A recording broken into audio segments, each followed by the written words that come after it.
السلام عليكم ورحمة الله وبركاته. الحمد لله والصلاة والسلام على رسول الله أما بعد.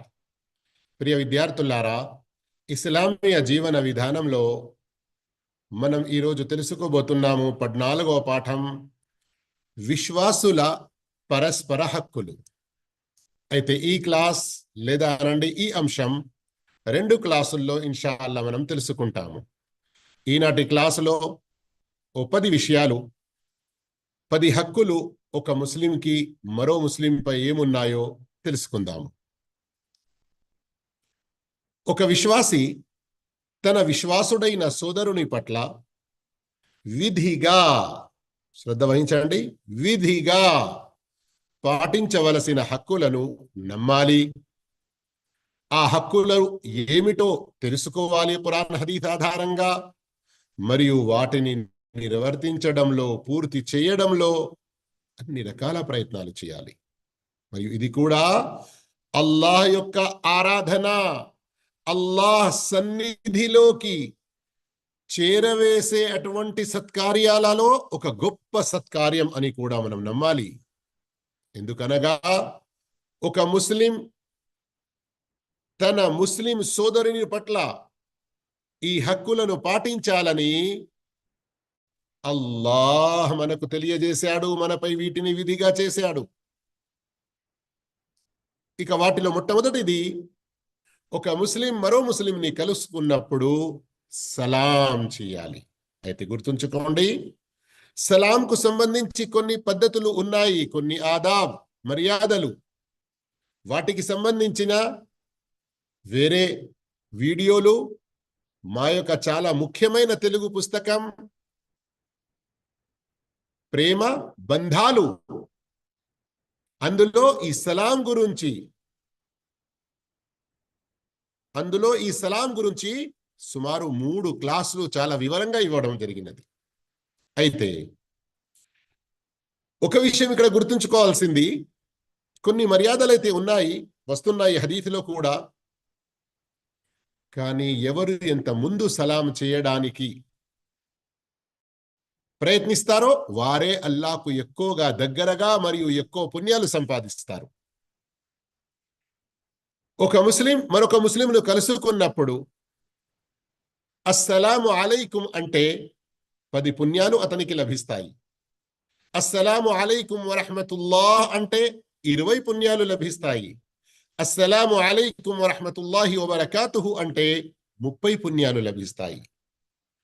ఇక ఏ వ్యక్తికి సలాం చేయడం జరిగినదో, ఎవరికి సలాం చేయడం జరిగినదో వారు జవాబ్ సలాం చేసే వ్యక్తి కంటే ఉత్తమమైన పదాలతో లేదా కనీసం అవే పదాలతో జవాబు ఇవ్వాలి.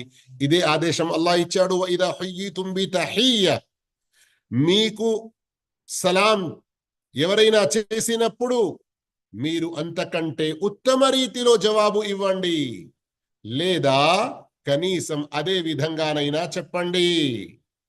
ఎలా ఉత్తమ రీతిలో అంటే, ఉదాహరణకు ఎవరైనా అస్సలాము అలైకుం అంటే మీరు జవాబు చెప్పినప్పుడు వఅలైకుముస్సలాము వరహ్మతుల్లాహ్ కనీసం.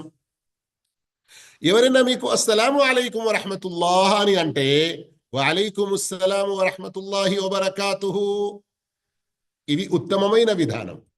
కనీసం అదే అన్నప్పుడు సలాంకు సలాం, రహమతుల్లాహకు రహమతుల్లాతో పాటు ఇక ఎవరైనా మీకు అస్సలాము అలైకుం వరహ్మతుల్లాహి వబరకాతుహు అని మొత్తం 3 రకాల దుఆలు ఇస్తే వఅలైకుముస్సలాము వరహ్మతుల్లాహి వబరకాతుహు అని పూర్తి జవాబు మీరు ఇవ్వాలి.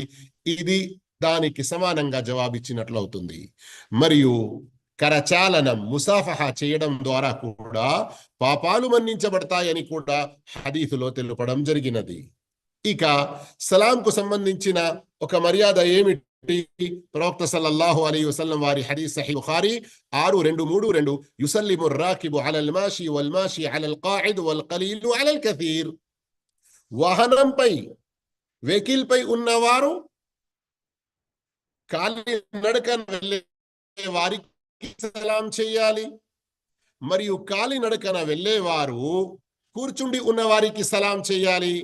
మరియు కొంతమంది జనం, చిన్న సమూహం పెద్ద సమూహానికి సలాం చేయాలి. ఇది ఒక మర్యాద ప్రవక్త సల్లల్లాహు అలైహి వసల్లం తెలిపారు. సలాం విషయంలో మనం గుర్తుంచుకోవాల్సింది మరొకటి ఏమిటంటే సహీహ్ బుఖారీ హదీస్ నంబర్ 12, తక్రఉ సలామ అలా మన్ అరఫ్త వన్ లం తఅరిఫ్. పరిచయం ఉన్నవారికి, పరిచయము లేని వారికి అందరికీ సలాము చేయండి. అందరికీ సలాము చేయండి. ఇక్కడ పరిచయం ఉన్నవారు అంటే, పరిచయం లేని వారి అంటే ఏమిటి భావం? ముందు నుండే మీకు ఎవరితో అయినా ఫ్రెండ్షిప్ ఉంది, ముందు నుండే మీరు ఎవరినైనా గుర్తుపడతారు, అలాంటి వారికి. ఇక ముందు నుండే మీకు ఫ్రెండ్షిప్ లేదు, బంధుత్వం లేదు, ఏ పరిచయం లేదు, కేవలం ముస్లిం అని మీకు తెలుస్తుంది, సలాం మీరు చేయడంలో ముందంజ వేయండి. ఇక సలాంకు సంబంధించి ఈ కొన్ని విషయాలు తెలుసుకున్నాము. వివరం అక్కడ మీరు తెలుసుకోవచ్చు అని చెప్పాను కదా. ప్రేమ బంధాలు అనే పుస్తకం చదవండి మరియు మాతో సంప్రదించి దానిని PDF లో కూడా మీరు పొందవచ్చును. మా యొక్క నంబర్ అయితే మీ దగ్గర ఉంది. ఇక రెండవ హక్కు, ఒక ముస్లిం తుమ్మి అల్హమ్దులిల్లాహ్ అన్నప్పుడు విన్నవారు యర్హముకల్లాహ్ అని బదులు ఇవ్వాలి. ఆ తర్వాత మళ్ళీ తుమ్మిన వారు యహదీకుముల్లాహు వయుస్లిహ్ బాలకుం అని దుఆ ఇవ్వాలి. ఆధారం సహీహ్ బుఖారీ 6224. ప్రవక్త సల్లల్లాహు అలైహి వసల్లం చెప్పారు, ఇదా అతస అహదుకుం, మీలో ఎవరైనా తుమ్మి అల్హమ్దులిల్లాహ్ అన్నప్పుడు తన సోదరుడు యర్హముకల్లాహ్ లేదా తన దగ్గర ఉన్నవాడు విన్నవాడు యర్హముకల్లాహ్ అనాలి. ఇక తన సోదరుడు లేదా తన తోటివాడు యర్హముకల్లా అని అన్నప్పుడు ఈ తుమ్మిన వ్యక్తి యహదీకుముల్లాహ్ వయుస్లిహ్ బాలకుం, యహదీకుముల్లాహ్ వయుస్లిహ్ బాలకుం అని చెప్పాలి. ఇక తుమ్మే వ్యక్తి పాటించవలసిన ఒక మంచి పద్ధతి, మర్యాద, ప్రవక్త సల్లల్లాహు అలైహి వసల్లం ఏదైతే పాటించేవారో అది ఇక్కడ తెలియజేయడం జరుగుతుంది. శ్రద్ధగా వినండి. అబూ దావుదులోని హదీస్ 5029 హజరత్ అబూ హురైరా రదియల్లాహు తఆలా చెప్పారు, ప్రవక్త సల్లల్లాహు అలైహి వసల్లం తుమ్మినప్పుడు చేయి లేక రుమాలు నోటికి అడ్డం పెట్టుకునేవారు. తుమ్మినప్పుడు అచ్ అని ఇలా తుమ్ముతున్నారు, కర్చీప్ ఉన్నది, హ్యాండ్ కర్చీప్ ఉంటుంది, లేదా ఇంకా వేరే ఏదైనా రుమాలు వేసుకున్నారు, అలాంటిది టావెల్ లాంటిది, అలాంటిది ఏది మీకు తోడుగా ఆ సందర్భంలో లేదు, అయితే ఇలా చేయని అడ్డం పెట్టుకోవచ్చు. లేదా ఈ రోజుల్లో టిష్యూ పేపర్ ఉంచుకుంటారు ఎంతో మంది జేబులో కానీ తమ యొక్క కారులో కానీ బండ్లో కానీ, అవి కూడా యూజ్ చేయవచ్చు. గమనించండి, తుమ్మే సందర్భంలో తుంపరులు ఏవైతే వెళ్తాయో అవి ఎదుటి వారి మీద పడకుండా ఎంత జాగ్రత్త, ఎంత మంచి విధానం ఇస్లాంలో నేర్పడం జరిగిందో దీనిపై అల్లాహ్ యొక్క శుక్రియా. అల్హమ్దులిల్లాహి హమ్దన్ కతీరా, అల్హమ్దులిల్లాహిల్లదీ హదానా లిహాదా. ఇంత మంచి ఇస్లాం ధర్మం మాకు నేర్పావు, దాని భాగ్యం కలుగజేశావు అల్లాహ్ అని మీరు కృతజ్ఞత చెల్లిస్తూ ఉండండి. మూడవది, ఒక ముస్లిం వ్యాధిగ్రస్తుడైనప్పుడు అతన్ని పరామర్శించి అతని స్వస్థత కొరకు దుఆ చేయాలి. ప్రవక్త సల్లల్లాహు అలైహి వసల్లం వారి ఈ హదీసును గమనించండి. సహీహ్ బుఖారీ హదీస్ నంబర్ 1240, సహీహ్ ముస్లిం హదీస్ నంబర్ 2162. ఒక ముస్లిం హక్కులు మరో ముస్లింపై 5 ఉన్నాయి. ఒకటి, సలాంకు జవాబు ఇవ్వడం. రెండవది, రోగిని పరామర్శించడం. విన్నారా? ఈ మూడో విషయం ఏదైతే మనం చదువుతున్నామో, ఈ హదీసులో వచ్చిన 5 విషయాలు శ్రద్ధగా వినండి. తర్వాత మనం చెప్పబోయే కొన్ని విషయాలకు ఇదే హదీస్ దలీల్గా ఉంటుంది. మరోసారి, మొదటిది సలాంకు జవాబు ఇవ్వడం, రెండవది రోగిని పరామర్శించడం, మూడవది జనాజాకు తోడుగా వెళ్ళడం, నాలుగవది వారు దావత్ ఇస్తే, ఆహ్వానం ఇస్తే వారి ఆహ్వానాన్ని స్వీకరించడం, ఐదవది తుమ్మిన వారికి వారు అల్హమ్దులిల్లా పలికినప్పుడు యర్హముకల్లా అని బదులు పలకడం. ఇక నాలుగవ హక్కు, ప్రవక్త సల్లల్లాహు అలైహి వసల్లం వారి ఆదేశం మూలంగా అతను చనిపోయినప్పుడు అతని జనాజా వెంట నడవడం. సోదర మహాశివులారా, ఇది చాలా గొప్ప పుణ్యం. ఈ రోజుల్లో అనేక మంది నా వాడు కాదు కదా, మా బంధువుడు కాదు కదా, ఎవడు అడుగుటోడు, ఈ విధంగా కొందరు అనుకుంటారు, వెళ్ళరు. తప్పు విషయం. అతడు నీ వాడు అయినా కాకపోయినా ఒక ముస్లిం అని తెలిసింది, అతని జనాజా వెంట నీవు వెళ్ళావు అంటే, అతని జనాజా నమాజ్ నీవు చదివావు అంటే 2 ఉహుద్ పర్వతాలు లేదా మరొక హదీసులో మిథులుల్ జబలైనిల్ అజీమైన్, చాలా పెద్ద 2 పర్వతాలకు సమానంగా మీకు పుణ్యం లభిస్తుంది. కనుక హక్కు అన్న విషయం పై హదీసు ద్వారా రుజువైపోయింది.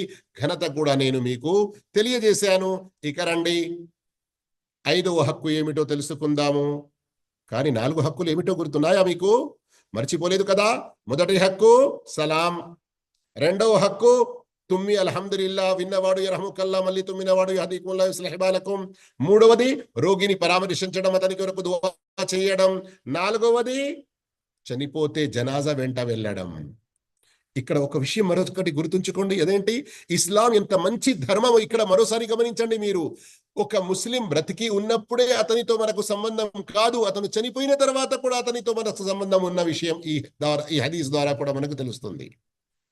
ఇక 5వ విషయం, ఎవరైనా ఒక ముస్లిం ఏదైనా విషయంపై ప్రమాణం చేశాడు, అయితే ప్రమాణ విషయం అయితే తెలుసు కదా, అల్లా తప్ప వేరే ఎవరి ప్రమాణం చేయకూడదు, అది మాట వేరు, అక్కడ షిర్క్ కూడా అవుతుంది అని అకీదా పుస్తకాలలో మనం చదువుతాము. మా యొక్క అకీద్ తౌహీద్ క్లాసులలో కూడా మీరు వినవచ్చును. కానీ ఇక్కడ చెప్పే విషయం ఏంటి? ఒక ముస్లిం హక్కు అని చెప్పడం జరుగుతుందా ఏంటి? ఒక ముస్లిం ఏదైనా జాయిజ్ యోగ్యమైన విషయంలో ప్రమాణం చేశాడు, కానీ ఇప్పుడు ఆ ప్రమాణాన్ని నెరవేర్చడం అతనికి భారంగా ఏర్పడుతుంది. అతడు ఎక్కడ ఆ ప్రమాణ భంగం చేస్తాడో, ప్రమాణానికి విరుద్ధంగా చేస్తాడో అన్నటువంటి ప్రమాదం ఉంది. అలాంటి సందర్భంలో అతనికి తోడు ఇచ్చి అతడు ప్రమాణం భంగపరచకుండా, దానికి వ్యతిరేకంగా చేయకుండా అతనికి సహకరించడం. ఈ విషయంలోనే ప్రవక్త సల్లల్లాహు అలైహి వసల్లం వారి యొక్క హదీస్ బరా ఇబ్ను ఆజిబ్ రదియల్లాహు తఆలా ఉల్లేఖించారు. అందులో ప్రవక్త సల్లల్లాహు అలైహి వసల్లం గురించి ఏం చెప్తున్నారు? బరా ఇబ్ను ఆజిబ్ అమరానా, ప్రవక్త సల్లల్లాహు అలైహి వసల్లం మాకు ఆదేశించారు అంటే గమనించండి, ఇక్కడ ఇది ఒక విధిగా అయిపోయింది కదా, ఇది ఒక తప్పనిసరి హక్కుగా అయిపోయింది కదా. అయితే ఇందులో వచ్చిన విషయాల్లో మనం ఇంతకుముందు చదివినవి కూడా వచ్చాయి. 4 విషయాలు ఏంటి? రోగిని పరామర్శించడం, మరియు జనాజా వెంట వెళ్ళడం, తుమ్మిన వారికి సమాధానం ఇవ్వడం, అలాగే ఆహ్వానాన్ని స్వీకరించడం, మరియు సలాం వ్యాపింపచేయడం. ఇంతకు ముందు కూడా వీటి గురించి చదివాము. ఇందులో ఈ హదీసులో వచ్చిన కొత్త విషయాలు 2. వనస్రిల్ మజ్లూమ్, ఏమిటి? ఒక బాధితునికి సహాయం చేయడం. మరొకటి ఇబ్రారిల్ ముక్సిమ్, ఏదైతే 5వ హక్కు అని మనం చదువుతున్నామో అదే ఏమిటి? ఎవరైతే ప్రమాణం చేశారో అతడు దాన్ని పూర్తి చేయడానికి అతనికి సహకరించడం. సహీహ్ బుఖారీలోని హదీస్ నంబర్ 5635. సోదర మహాశివులారా, ఒక ముస్లింపై మరొక ముస్లిం హక్కుల్లో 6వది నసీహత్, అంటే నీతి మాటలు, మంచి సలహా అతను కోరినప్పుడు అతనికి నసీహత్ చేయడం.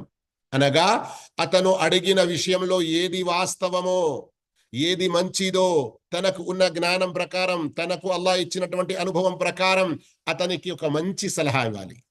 ప్రవక్త సల్లల్లాహు అలైహి వసల్లం చెప్పారు, ఇదస్తన్సహ అహదుకుం అఖాహు ఫల్యన్సహ్ లహు. సహీహ్ బుఖారీలోని హదీస్ ఇది. అయితే ఇమాం బుఖారీ రహ్మతుల్లాహి అలైహి తాలీఖన్ ప్రస్తావించారు దీన్ని, అందుకొరకు త్వరగా ఇక్కడ నంబర్ ఇవ్వడం జరగలేదు, కానీ సహీహ్ బుఖారీలో తాలీఖన్ ఉన్నది. మీ సోదరుడు మీతో మేలును కాంక్షిస్తే మీరు ఆ మేలును అతనికి అందజేయండి. సోదర మహాశయులారా, ప్రస్తుతం మన సమాజంలో ఎలా ఉంది పరిస్థితి? అల్లాహ్ హిదాయత్ ఇవ్వుగాక. ఎంతో మంది ముందుగా ఎంతో మంచి ఫ్రెండ్స్ లేదా మంచివారు ఉన్నట్లుగా కనబరుస్తారు, కానీ ఇలాంటి ఏదైనా విషయం వచ్చినప్పుడు ఏదో పాత దేశం అతని గురించి ఉండేది ఉంటే, ఎప్పుడో అతని నుండి ఏదైనా పొరపాటు ఇతనికి విషయంలో జరిగి ఉండేది ఉంటే, అబ్బా ఇప్పుడు దొరికిందిరా అవకాశం, వాడు నన్ను ఈ విషయం అడిగాడు కదా, వానికి నేను 7 వాగుల నీరు తాగించి చూపిస్తాను. లేదండి, మర్చిపోండి. ఇవన్నీ ఇక్కడ ఏం లాభానికి? అల్లాహ్ కొరకు మనం జీవిస్తున్నాము. అల్లాహే మనకు ఈ అవకాశాలు కలుగజేస్తున్నాడు. మనం వీటిని సద్వినియోగించుకొని ఖురాన్ హదీస్ ప్రకారం వాటి జ్ఞానాన్ని నేర్చుకొని ప్రకారం ఆచరిస్తే మనకే మేలు ఉంటుంది. ఏంటి, అతడు మొన్న నా గురించి చేసింది నేను మర్చిపోవాలనా? మర్చిపోతే మీకే లాభం. మీ మనసులో నుండి దాన్ని తీసేస్తే మీరే ఆరోగ్యంగా ఎంతో సుఖవంతంగా ఉంటారు. అల్లా వద్ద లభించే పుణ్యం మరియు ఇహలోకంలో దాని యొక్క ప్రతిఫలం ఎంతో గొప్పగా ఉంటుంది. అదే ఆదేశం ఇచ్చారు. ఇంతకు ముందు కూడా నేను చెప్పాను, తఅఫు అన్ జలమక్, ఎవరి నుండైనా నీకేదైనా బాధ కలిగితే నేను మన్నించేసేయి. సిల్ మన్ ఖతఅక్, ఎవరైనా నీతో బంధాన్ని తెంచుకున్నారు, నువ్వు బంధాన్ని పెంచుకునే ప్రయత్నం చేయి. అల్లాహు అక్బర్. ఇక 7వ హక్కు, తన కొరకు స్వయం, నేను నా కొరకు ఏదైతే కోరుకుంటానో తన ముస్లిం సోదరుని కొరకు కూడా అలాంటిదే కోరుకోవాలి. నాకు మంచిది, అతనికి డూప్లికేట్. నాకు ఒరిజినల్, అతనికి డూప్లికేట్. నాకు మంచిది తాజా ఫ్రెష్, అతనికి పాసిపోయింది. ఈ విధంగా కాదు ఆలోచనలు. అందుకొరకు ఒక ముస్లిం తన కొరకు ఏది ఇష్టపడతాడో తన సోదరుని కొరకు ఇష్టపడాలి. తన కొరకు ఏది అసహించుకుంటాడో తన ముస్లిం సోదరుని కొరకు అలాంటిది అసహించుకోవాలి. ప్రవక్త సల్లల్లాహు అలైహి వసల్లం వారి ఈ ఆదేశానుసారం సహీహ్ బుఖారీ 13, సహీహ్ ముస్లిం 15:45 హదీస్ నంబర్, లా యుమిను అహదుకుం, మీలో ఎవరు కూడా సంపూర్ణ విశ్వాసి కాజాలడు ఎప్పటి వరకు, హత్తా యుహిబ్బ లి అఖీహి మా యుహిబ్బు లి నఫ్సి, తన కొరకు ఇష్టపడిన దాన్ని తన సోదరుని కొరకు కూడా ఇష్టపడనంత వరకు. అలాగే ముస్లింల పరస్పర సంబంధం ఎలాంటిదండి? బలమైన గోడ, బలమైన పిల్లర్ల కంటే ఎక్కువ బలంగా ఉండేది. అందుకొరకు ఇలాంటి మోసాలు, ఇలాంటి ఈర్ష జిగత్సులు ఇవన్నీ ఏమీ ఉండకూడదు మన మధ్యలో. ప్రవక్త సల్లల్లాహు అలైహి వసల్లం వారు ఏం చెప్పారు? అల్ ముమిను లిల్ ముమిని కల్ బునియాని యషుద్దు బఅదుహు బఅదా, సహీహ్ బుఖారీ 2446, సహీహ్ ముస్లిం 2585. విశ్వాసి ఒక విశ్వాసి మరొక విశ్వాసితో, ఒక విశ్వాసి మరొక విశ్వాసితో కలిసి ఒక కట్టడంలా రూపొందుతాడు. దాని ఒక భాగం మరొక భాగానికి బలం చేకూర్చుతుంది. అల్లాహ్, ఇంత గొప్ప విషయం కదా. ఇక 8వ హక్కు, ఒక ముస్లిం మరో ముస్లింకి అండదండగా ఉండి సహాయం కావలసినప్పుడు సహాయం అందించాలి. మరియు అతన్ని నిస్సహాయతగా వదలి అవమానపరచకూడదు. అల్లాహు అక్బర్. ఇది చాలా ముఖ్యమైన విషయం. ఈ రోజుల్లో చాలా పరిస్థితి దారుణంగా ఉంది. ప్రత్యేకంగా మన దేశాల్లో స్వయంగా ముస్లింలే, కానీ ఈ ముస్లింల మధ్యలో ఫిర్కాలు, పార్టీలు, ఈ విభేదాలు ఏదైతే వచ్చాయో, అల్లాహు అక్బర్. మన అందరి అల్లాహ్ ఒక్కడు, మన అందరి ప్రవక్త ఒక్కడు, మన కాబా కిబ్లా ఒక్కటి, మన ఖురాన్ ఒక్కటి, మన హదీస్ ఒక్కటి, ఇవన్నీ ఒక్కటి అయినప్పటికీ మనం ఒక్కటి కాకుండా పరిస్థితి ఎంతవరకు వచ్చింది?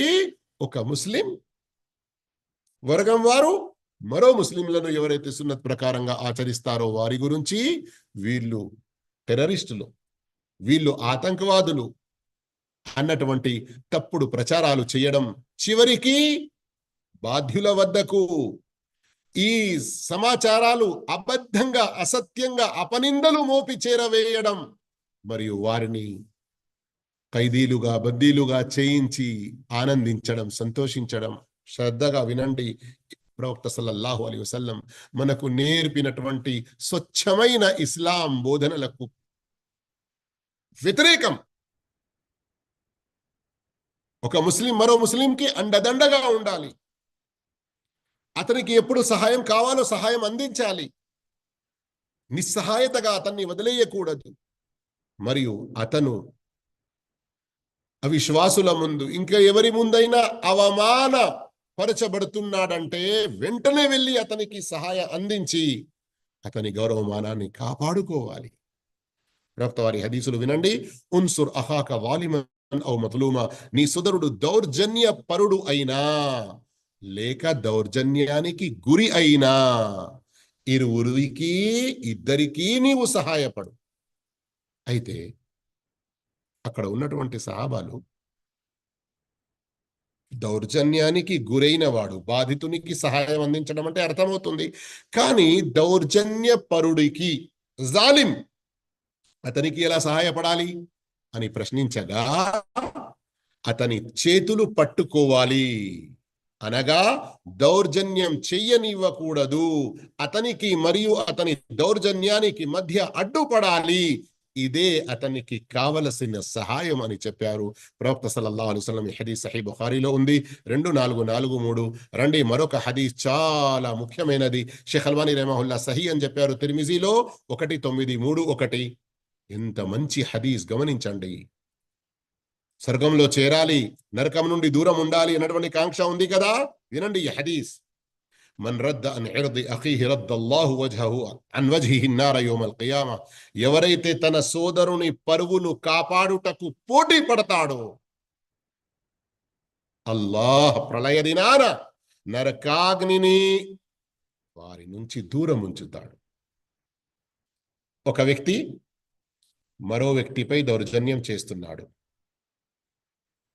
అవమానపరచి ఇంకా వేరే రకంగా. నీవు వెళ్ళి ఆ బాధితునికి, అవమానానికి గురి అవుతున్న వ్యక్తికి నీవు సహాయపడ్డావు.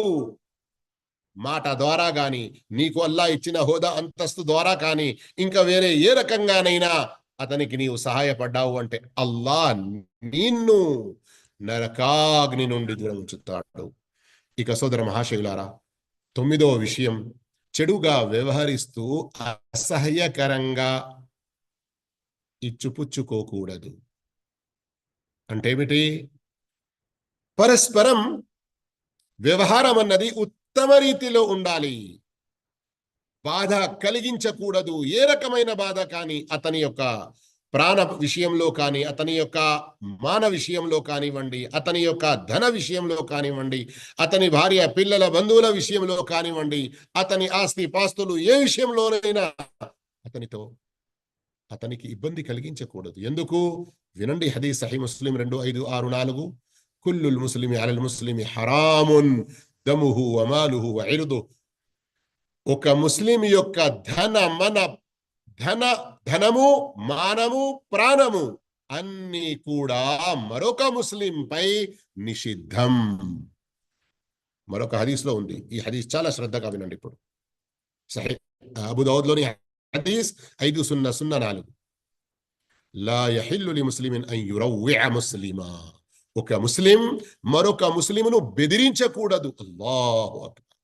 ఈ రోజుల్లో జోకులో బైక్ పై ఉండేది అనే అతనిపై ఎక్కించినట్టుగా ఎక్సిలేటర్ ఇచ్చి చోక్ చేయడం. ఒకవేళ బ్రేక్ పని చేయకుంటే యాక్సిడెంట్ అయిపోయి అతని ప్రాణం పోవచ్చు కదా. చేతిలో ఏదైనా కత్తి ఉంటుంది, పదునైన ఏదైనా ఆయుధం, కొచ్చగా ఏదైనా ఆయుధం ఉంటుంది, జోకులో అరే నేను పొడవన్నారా, ఇలాంటి జోకులు చేసుకోవద్దు, ఇలా బెదిరింపులు చేయకూడదు. సహీ బుఖారీలోని ఒక హదీసులో ఉంది, ప్రవక్త సల్లల్లాహు అలైహి వసల్లం ఒక సందర్భంలో చెప్తున్నారు, మీ చేతిలో ఏదైనా పదునైన కొచ్చటి ఆయుధం ఉంది అంటే దానితో నీవు నీ సోదరి వైపునకు సైగ కూడా చేయకు. ఉదాహరణకు ఇదా కొచ్చగా ఉంది ఒక ఆయుధం, కేవలం ఇలా పొడవడమో లేకుంటే బెదిరించడమో కాదు, కేవలం ఇలా సైగ కూడా చేయకు అని అన్నారు. ఎందుకు? ఆ సైగ చేసే సందర్భంలో శైతాన్ మీ చేతి నుండి దానిని జారిపడే విధంగా చేస్తే ఎదుటి వారి ప్రాణం పోవచ్చు, నీవు నరకంలో చేరవచ్చు అన్నటువంటి బెదిరింపు ఇచ్చారు ప్రవక్త సల్లల్లాహు అలైహి వసల్లం. సోదర మహాశయులారా, స్వచ్ఛమైన నిజమైన ముస్లిం ఎవరు అని అడిగినప్పుడు ప్రవక్త సల్లల్లాహు అలైహి వసల్లం వారు ఏం చెప్పారు?